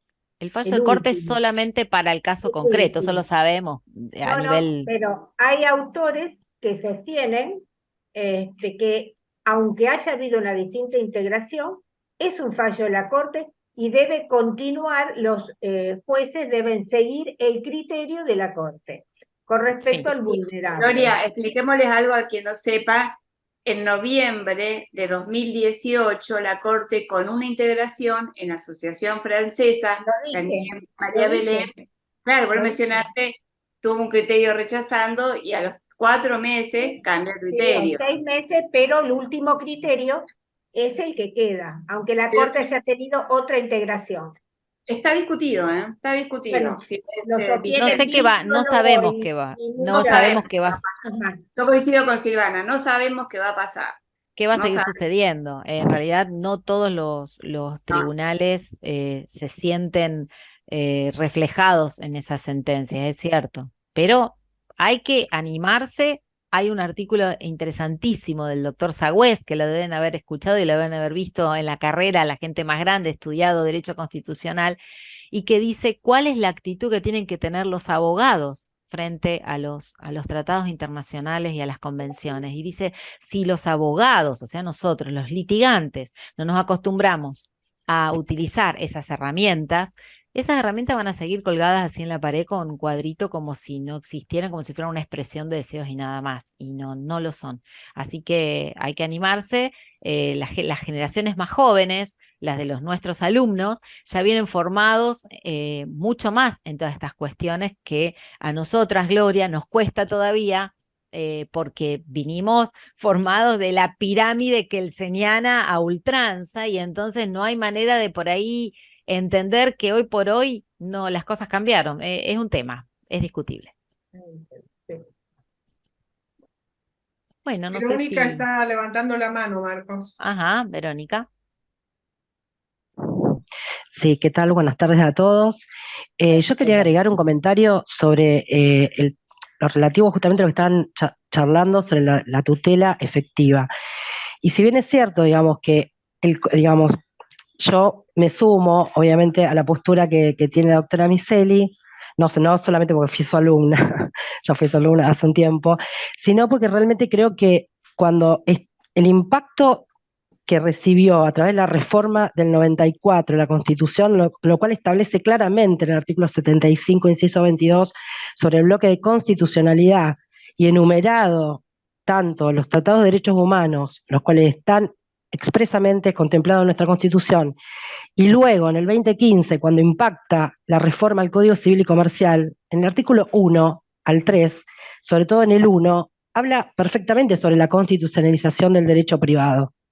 Lo cual creo que para mí el gran bug que tiene en el tema digamos, de judicial es que aquellas atribuciones, que ahora justamente estaba buscando un trabajo de Dubois, Javier Dubois, sobre las atribuciones del juez concursal en la posmodernidad, creo que claramente para mí pasa porque hay muchísimos jueces que quizás no están actualizados en entender la importancia que tiene, que no sea entendido como una letra muerta, sino que justamente se proteja y se ponga en ejercicio la protección a, por ejemplo, a los derechos del niño, a los de las personas vulnerables, y se trate de ser de forma razonable y coherente la integración del derecho no como compartimentos estancos, como se estaba acostumbrado antes a tener una visión parcializada, sino que sea coherente, razonable e integrativo. Porque si no es como que al fin y al cabo, cuando pasamos por diferentes materias, estudiamos la importancia que hoy podés ir, por ejemplo, en un tema de ANSES, podés invocar diferentes tratados internacionales para poder defender el derecho que a lo mejor tu cliente te está confiando en defensa de su tutela, bueno, yo creo que no puede ser entendido como una letra muerta, sino justamente quizás actualizarse y ahondar sobre la significación que tiene y que está no solo en la Constitución, sino que lo tenemos muy claramente en el artículo 1 del Código Civil y Comercial. Esa es mi visión. Yo quiero agregar a lo que acaba de decir Verónica, que no nos olvidemos que la ley de concursos y quiebra nació como una ley comercial, que después sufrió la modificación de incorporar las cuestiones de las personas humanas, porque en realidad nació para los comerciantes. Se incorporaron las cuestiones relacionadas con la persona humana, o sea, tenemos una sola ley, tanto para comerciantes, para sociedades, para personas humanas, y ahora tenemos la problemática de los vulnerables. Entonces, tenemos la misma ley y sin embargo tenemos que ir adecuando las situaciones a las nuevas incorporaciones. Y pensando en las nuevas incorporaciones, no solamente tenemos que recurrir al derecho internacional o a los pactos internacionales, también existen cuestiones muy fuertes dentro de las cuestiones nacionales. Y esas cuestiones nacionales, ¿por qué razón el vulnerable le pasa lo que le pasa frente al concurso? Porque no se acciona, por ejemplo, lo que debería tener, que es un seguro que responda por la situación. Si en realidad existiera un aseguramiento respecto de su daño, no tendría por qué responder el concursado, tendría que responder la citada en garantía. Pero como eso no se da, tiene que responder el concursado. Entonces, frente a esas situaciones, yo creo que se deben excluir de la normativa concursal, se deben excluir y deben ser totalmente satisfechos en toda su integridad, porque no llegaron al concurso porque quisieron, porque son parte de la negociación con el deudor, llegaron al concurso tal cual ustedes lo dijeron claramente, de manera involuntaria. Por lo tanto, son excluidos de la situación normal dentro de un concurso y deben tener un tratamiento especial. Y en ese tratamiento especial, los jueces deben darle la adecuada satisfacción a ese crédito que tiene que estar por afuera del concurso normal o de la quiebra normal. Eso es Perdona, lo que... Alicia, es importante lo que está diciendo la doctora Guida, en la que es secretaria en Casilda, de distrito, que en el caso de la sala que integra Heredia, no es falta de información o falta de formación, como decía Verónica, digamos que los jueces tienen que ayornarse, actualizarse, sino que dice ella, es precisamente una posición muy formal del derecho que tiene él. O sea, el que opina diferente no es que no se actualiza, sino que es que tiene otra visión.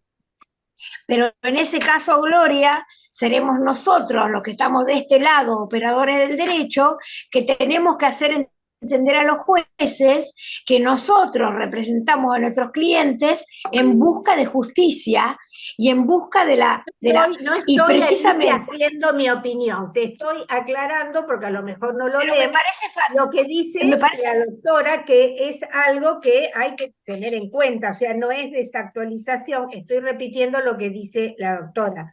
No es desactualización de los jueces, y pienso que yo también, que no es desactualización, es que piensan diferente. No estoy dando mi opinión. Pero Gloria, comparto 100% con lo que me estás diciendo. Entonces, si es una posición que ellos pretenden mantener a ultranza, nosotros que defendemos los intereses de nuestros clientes, ya sean acreedores, ya sean deudores, debemos hacerle entender a los jueces que ahora la problemática pasa por otro lado. Por eso siempre creo que tenemos que tener una actitud absolutamente responsable para hacerle entender a los jueces estructurados como lo que vos me estás contando, que creo que lo que dice la doctora Guido tiene razón, de hacerles entender que la cosa cambió, que la situación cambió y que ahora la solución pasa por otro lado. Comparto 100% lo que vos estás diciendo, Gloria. Gracias. Bien. Bueno. Hola, quería agregar. Silvia. Silvia, sí, sí. ¿Qué tal? ¿Cómo estás, Silvana? Tanto tiempo. No Bueno, tanto tiempo. Sí, soy sapo de otro pozo, pero bueno. Sí, pero va a venir con una me mirada interesa. seguramente interesantísima. Sí, no, sobre todo en materia de derechos humanos, por lo siguiente. Bueno, yo vengo del área de derechos humanos de niños, niñas y adolescentes, pero trabajo en general la problemática de derechos humanos. Y la cuestión de qué nos está pasando en términos de derecho como una práctica social con la incorporación de estos tratados y de estas convenciones de derechos humanos, y bueno, y cómo nos interpelan, digamos, desde nuestra propia práctica profesional, en cada lugar donde nosotros estemos, y sobre todo qué tipo o cómo ayudamos a nuestros alumnos a pensar los derechos humanos con potencia suficiente como para hacer transformaciones sociales, ¿no? Claramente. Una de las cosas que yo escucho que me parece interesante es el rol de los jueces. A los jueces, en algún punto, claro, tienen una resistencia, claramente, porque son uno de los poderes del Estado que, en definitiva, termina diciendo lo que es o no justo, ¿no? Entonces, es un poder poderosísimo, justamente dentro de los tres poderes. Pero a ellos le comprenden las generales de la ley con esto de tener que ser acciones positivas para poder dar cuenta del artículo 75, inciso 22 de la Constitución. Claramente, por lo tanto, en algún punto nosotros creo que tenemos que aportar remar en dulce de leche para que ellos puedan modificar, pero en caso de que no lo hicieran o no quisieran o no tienen, digamos, la predisposición para hacerlo y para ayornarse en este tipo de nuevas normativas internacionales, bueno, habrá que hacer las denuncias que correspondan también contra esos jueces, animarnos también a hacer ese tipo de denuncias. Porque para eso tenemos después la Cámara y tenemos otras instancias. En algún punto digo esto porque nosotros lo observamos a estas dificultades casi en todos los ámbitos, no solamente en este en particular, que bueno, que ustedes están trabajando, pero lo observamos cada vez que haya que reclamar, no sé, frente a una obra social, o también en derecho laboral están incorporando para romper lo que es la indemnización tarifada, sobre todo inclusive en indemnizaciones, para poder ampliar de alguna forma lo que puede ser una indemnización laboral frente a un despido o lo que fuere. Digo esto porque me parece que hay que desnaturalizar lo que parece que es imposible modificar. Y bueno, el poder judicial claramente es uno de los poderes más, bueno, que actúa más corporativamente, claramente, y además con un poder que es superior al poder ejecutivo, que es el que está siempre sobre la picota, porque estamos hablando de políticas públicas, claramente. Y dentro de quienes hacen políticas públicas, el poder judicial es un poder muy potente. Así que bueno, ese era un poco el aporte que yo quería hacer desde, bueno, desde una mirada donde me parece que hay que desnaturalizar algo como que esto no se puede hacer o que hay resistencias que no se pueden vencer. En realidad son ellos los que tendrían que empezar a pensar y abrir otros caminos donde además, bueno, se habiliten, que sean a lo mejor desde las instancias judiciales, se dispongan determinadas líneas de acción de una política pública para los otros poderes. Pero resulta totalmente inadmisible que sea el poder último al cual cualquier ciudadano tenga que reclamar o tenga opción para reclamar, que sea el que tenga más resistencia para echar mano al paraguas de los derechos constitucionales. Eso es lo que quería decir como para aportar. Gracias, Silvia. Muchísimas No, gracias gracias. por otra Adhiero mirada. totalmente, Silvia, adhiero totalmente. Y yo Muy justamente, bien. Tenés una Silvia, pregunta. quería agregar ¿Hay esta otra? cuestión. Perdón. ¿Hay una pregunta? Hay una Del tema pregunta de No, le María quería Luisa. de decir Viviana. a Silvia y a todos que coincido plenamente que el hecho que encontremos reticencia de parte del Poder Ejecutivo no debe obstaculizar el trabajo del abogado. El abogado litigante debe continuar y bueno, si se encuentra con una postura que es respetable, pero que no coincide con nosotros, tenemos que utilizar las vías recursivas y tratar de llegar a las mayores instancias para poder revertir. Y está bueno que nuestros alumnos escuchen esto, que una resolución contraria al interés de nuestro cliente o a lo que nosotros creemos no es el final, que podemos seguir bregando por la justicia y sobre todo en esta cuestión de los derechos humanos que no necesariamente son, como se dice por ahí, un negocio, sino que deben ser respetados porque tienen un nivel constitucional y que estamos todos obligados a respetarlo. Eso quería agregar respecto a este tema. Y veo que aquí hay una pregunta que está Para referida vos, al María tema del Luisa. fallo en dólares. No sé si Exactamente, querés sí. leer vos. Sí, desde Viviana, que nos dice que en el caso del fallo en dólares, que alegó el concursado que había pagado 4 cuotas, ¿por qué no podía seguir cumpliendo con el pago en dólares? Bueno, si lo podés aclarar de vuelta, el tema del fallo en sí. Sí, el kit de la cuestión pasaba porque había cumplido 4 cuotas y el concursado dice, en la quinta cuota no voy a poder pagar. Haciendo una diferencia que lo que pasaba con el código de Vélez, que yo tenía que esperar llegar al incumplimiento y luego que me demandaran y poder resarcir pagando el equivalente más el daño y perjuicio. Ahora, por el código que nos rige el 2015, el Código Civil y Comercial de la Nación, permite que el deudor en dólares, sea dentro del concurso o fuera del concurso, pueda ejercer a su opción. Acá él dice, y podemos tener dos interpretaciones, una que tiene la doctrina como indiana que dice, pero mira, cumplió 4 cuotas, entonces, ¿por qué no cumple la quinta si pudo acceder para 4? Y yo estoy diciendo que ante una economía tan volátil, ahora tiene el problema, que cada minuto va cambiando esto. Entonces, en la quinta está teniendo problemas y por eso es que lo invoca y por eso, bueno, vemos cuál sería la solución. Incluso... Luisa, tengo que hacer un comentario, una confesión de parte. Sí. Cuando nos piden que comentemos este fallo que nos pide la ley, por eso hacen la revista del código, con Ángel lo analizamos y era julio, chicos. Claro. Era julio. Sí, lo dijiste. Era otra situación. Era otra situación, era otra Argentina. Y quería... Tengo que hablar con Ángel y preguntar si lo podemos modificar ya, porque calculo que hoy no sé si estaríamos diciendo... Claro. Era diferente el marco, entiendan eso.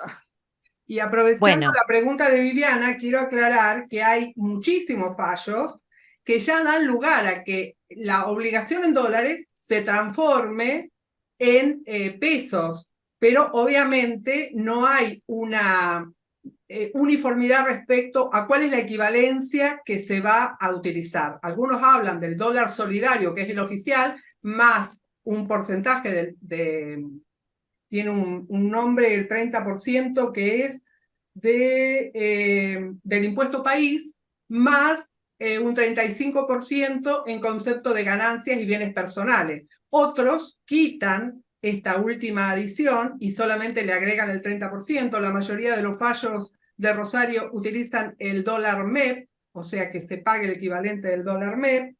Y bueno, hay así muchísimos fallos alrededor de la República donde el uno que me encantó fue que tenía que pagar $500. Y como en ese momento estaba permitido comprar hasta $200 como dólar ahorro y eran dos los demandados, el juez mandó a que cada uno comprara sus $200 para pagar 400 y como le quedó 100 afuera, dijo, bueno, ese 100 que queda afuera deberá pagarse al valor del tipo vendedor del BCRA del dólar vigente al día anterior con más el 30% del impuesto país. O sea que hay muchísimas aplicación de cómo se paga, y acá Facundo, que forma parte del Poder Judicial al que estamos defenestrando, podrá decir qué posición toma su juzgado.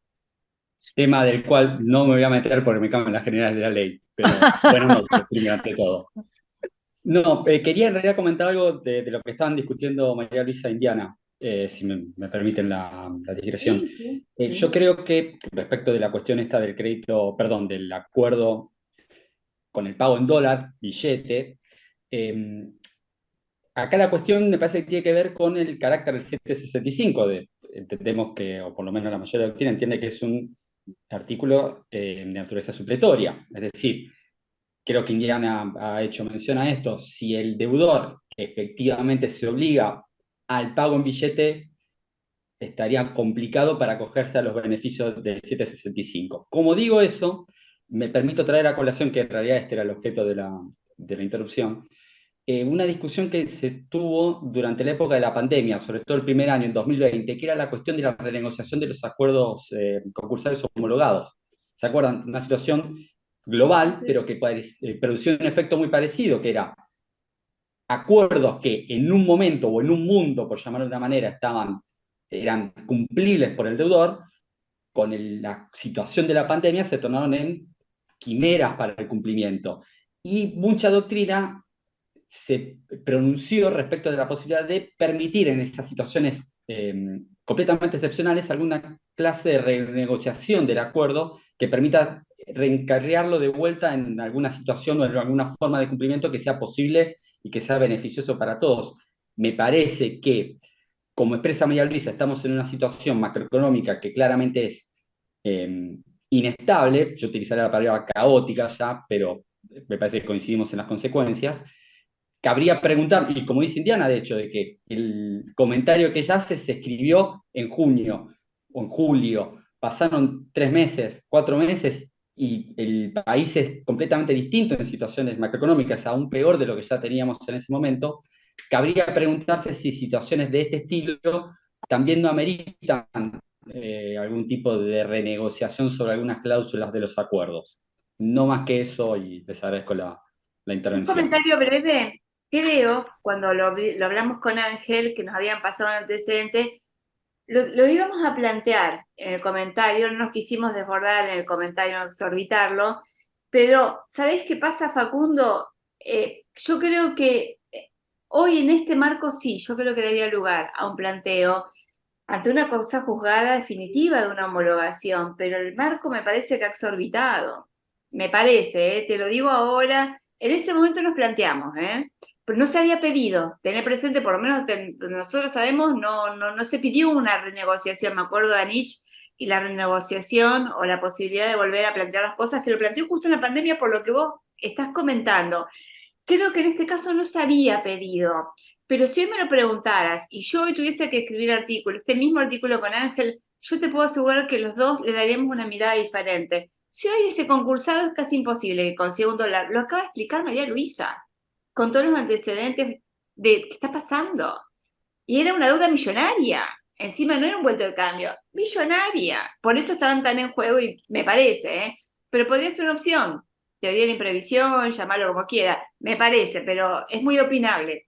Marcos, ¿tenemos alguna otra Bien. intervención en el chat? No tenemos otra Porque intervención. ya son las 8 de la Podemos, noche, la gente acá ya debe querer ir a preparar la cena. ya podemos ir cerrando, ¿les parece? Creo que Antes de la cena, quiero poner algo pragmático. Independientemente de toda la cuestión académica, en realidad estamos frente a una situación donde el deudor quiere pagar en dólares y el acreedor quiere cobrar en dólares. ¿Y qué es lo que no puede? ¿Por qué no se puede hacer?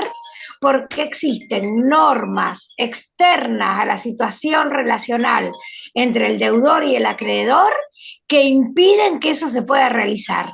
Y esas normas, independientemente de que el juez ordene que se pague, el Banco Municipal de Rosario, que es el que rige la situación en la ciudad de Rosario, tiene norma expresa, como yo le expliqué hoy a la doctora Duarte, no permite que acreedor y deudor cobren en dólares. Entonces, eso es lo que nosotros tenemos que solucionar. El deudor quiere pagar en dólares, pero no puede conseguir los dólares. El acreedor quiere cobrar en dólares, pero el deudor no los tiene para pagar. ¿Y por qué no los tiene? Porque a pesar de lo que ordene el juez, el banco, por orden del Banco Central, no se lo da. Esa es la verdadera situación que existe en este momento. Y es ajena a cada uno de nosotros. Entonces, bueno, ¿qué hacemos? Bueno, Bueno, recemos. sí. Podemos ir cerrando, ¿les parece? Me parece yo el momento Vamos, de los cerramos. agradecimientos. Cerramos con el agradecimiento primero, bueno, a la Facultad de Derecho por participar de esta jornada, a la Escuela de Graduados, al Colegio de Abogados también, porque nos permitió también la difusión a través del Colegio de Abogados, y por supuesto a las 4 expositoras por su tiempo y dedicación para preparar estos interesantes, estos fallos que realmente dan mucho para hablar, demasiado, pero bueno, por el tiempo, la hora ya no podemos seguir. Les agradezco a todos los Gracias presentes a todos. por Bueno, estar. muchas gracias. Exactamente. Gracias, muchas gracias. Gracias a todos los Estén bien. escuchas. Nos Gracias. vemos. Hasta luego. Adiós. Saludamos. Gracias. Hasta luego.